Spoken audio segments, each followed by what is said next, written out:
সংসদে কথা বলতে দেওয়া হয় না। সালাউদ্দিন সাহেব কথা বলবেন ৪৫ মিনিট, আর সেখানে আমাকে কথা বলতে দিচ্ছেন আপনি 2 মিনিট। যখন এটারই বিরোধিতা আমরা করেছিলাম, যখন এটাই চেয়েছিলাম যে এটার বিরোধিতা হচ্ছে, তখনই আমাকে বলা হইলো যে this is not Shahbag square, it's parliament. এখন সংসদের সময় নিয়ে ক্ষোভ প্রকাশ করলেন হাসনাত। তিনি কি বললেন হাসনাত?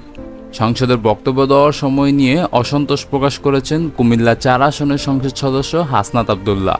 তিনি অভিযোগ করেছেন একজন সদস্য দীর্ঘ সময় বক্তব্য রাখলেও তাকে কথা বলার জন্য মাত্র 2 মিনিট সময় দেওয়া হয়েছে। তার বাসায় সালাউদ্দিন সাহেব ৪৫ মিনিট কথা বলবেন, আর আমাকে দেওয়া হচ্ছে মাত্র 2 মিনিট। তো এই মন্তব্য ঘিরে সংসদে আলোচনা সৃষ্টি হয়েছে। আমাদেরকে এই সংসদে কথা বলতে দেওয়া হয় না। আমি একটা এক্সাম্পল দিই, যেমন আপনার সালাউদ্দিন সাহেব আমাদের স্বরাষ্ট্রমন্ত্রী, উনি যখনই দাঁড়ান, উনি যেহেতু ট্রেজারি বেঞ্চের মেম্বার, ট্রেজারি বেঞ্চের অর্থাৎ উনি হচ্ছেন স্বরাষ্ট্রমন্ত্রী, উনি যখনই দাঁড়ান, যে বিষয় ধরেন, যেমন মানবাধিকার কমিশন বিষয়ে আমাকে সময় দেওয়া হয়েছিল মাত্র আমাকে সময় দেওয়া হয়েছিল 2 মিনিট, আমাকে সময় দেওয়া হয়েছিল মাত্র 2 মিনিট, আর এই বিষয়ে সালাউদ্দিন সাহেব 40 মিনিট কথা বলেছেন। বন্ধুরা, হাসনাত আব্দুল্লাহর ভাষ্যমতে কথা হইল যে যেখানে স্বরাষ্ট্রমন্ত্রী সালাউদ্দিন আহমেদকে দেওয়া হইতেছে ৪৫ মিনিট তার বক্তব্য রাখার জন্য, সেখানেই হাসনাত আব্দুল্লাহকে মাত্র 2 মিনিট দেওয়া হয়েছে তার বক্তব্য রাখার জন্য। হাসনাত আব্দুল্লাহ এই ব্যাপারে নিয়ে কথা বলতে চাইলে তখন সংসদের স্পিকার তিনি বলেন this is not Shahbag square. তো বন্ধুরা, এরকম কথা বললে তখনই, আপনারা তো এই ভিডিওটা দেখছেন নেই, সচরাচর ভাইরাল হয়েছে। তো এই বিষয় নিয়ে এছাড়া অন্যান্য বিষয় নিয়ে হাসনাত আব্দুল্লাহ কথা বলেন একটি ভিডিওর মাধ্যমে। বন্ধুরা, এখন তো আপনারা বুঝতে পারলেন কখন এই কথাটা বলেছিল সংসদের স্পিকার। তো এই ভিডিওটা করলাম খুব ভাইরাল হয়েছিল। গতকাল দেখলাম এই ভিডিওটা নিয়ে অনেকে অনেক ধরনের কথা বলতেছিল। বন্ধুরা, এই হইল তার মূল কথা। এবার আসা যাক অন্য একটি গুরুত্বপূর্ণ খবরে। আপনারা এখন দেখতে চলেছেন পরবর্তী খবরটা। রাজধানীতে কিশোর গ্যাংয়ের সংঘর্ষ, নিহত গ্রুপ লিডার, উত্তেজনা এলাকায়। রাজধানী ঢাকার মোহাম্মদপুরে আধিপত্য বিস্তার কেন্দ্র করে 2 কিশোর গ্যাংয়ের সংঘর্ষ নিহত হয়েছেন অ্যালেক্স ইমন গ্রুপ এর নেতা মোহাম্মদ ইমন, যিনি অ্যালেক্স ইমন নামেও পরিচিত। রোববার বিকেলে 4:30টার দিকে রায়ের বাজারের বুদ্ধিজীবী রোডের বেড়িবাঁধ এলাকায় এই ঘটনা ঘটে। পুলিশ জানিয়েছে দীর্ঘদিন ধরে অ্যালেক্স ইমন আরমান শাহরুখের গ্রুপের মধ্যে এলাকার দখল নিয়ে বিরোধিতা চলছিল।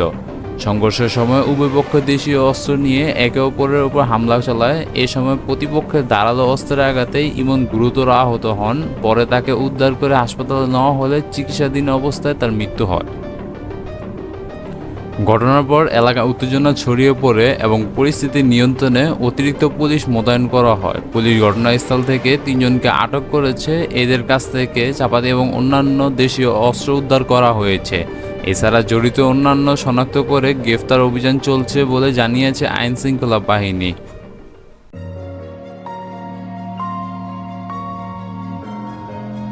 এবার আসা যাক আন্তর্জাতিক কিছু গুরুত্বপূর্ণ খবরে, তা এখন জানতে পারবেন আপনারা। ট্রাম্পের নৌ অবরোধ ঘোষণা, তেলের বাজারে অস্থিরতা, দাম আবারও ঊর্ধ্বমুখী। যুক্তরাষ্ট্রের প্রেসিডেন্ট ডোনাল্ড ট্রাম্প ইরানের বিরুদ্ধে নৌ অবরোধের ঘোষণা দেওয়ার পর বিশ্ববাজারে তেলের দাম আবারও বেড়েছে। এর আগে সপ্তাহে যুক্তরাষ্ট্র ও ইরানের মধ্যে শান্তি আলোচনা ভেঙে পড়ার পর এই ঘোষণা আসে। ঘোষণা অনুযায়ী জাহাজে চলাচল সীমাবদ্ধতা আরোপ করা হবে। তবে পরে যুক্তরাষ্ট্রের সেন্ট্রাল কমান্ড জানায় শুধু ইরানে যাওয়া আসা করা জাহাজগুলি এই নিষেধাজ্ঞার আওতায় পড়বে। বিশ্বের প্রায় 1/5 তেল ও গ্যাস এই প্রণালী দিয়ে পরিবাহিত হয়, তাই এই অঞ্চলের যে কোনো উত্তেজনা বৈশ্বিক বাজারে বড় প্রভাব ফেলে। পরিস্থিতির কারণে জাহাজ চলাচল উল্লেখযোগ্য কমে গেছে। আগে যেখানে প্রতিদিন প্রায় 130টি জাহাজ চলাচল করত, সেটি কমিয়ে নেমে এসেছে মাত্র কয়েক ডজনে। এছাড়া এশিয়ার শেয়ার বাজারেও নেতিবাচক প্রভাব দেখা গেছে, যেখানে বিভিন্ন সূচকে পতন লক্ষ্য করা গেছে। সব মিলিয়ে মধ্যপ্রাচ্য উত্তেজনা আবারও বৈশ্বিক অর্থনীতিতে প্রভাব ফেলছে। পরিস্থিতি কোথায় গিয়ে দাঁড়ায় সেই দিকে এখন সবার নজর এবং বিশ্বের সকলেরই নজর রয়েছে এখন।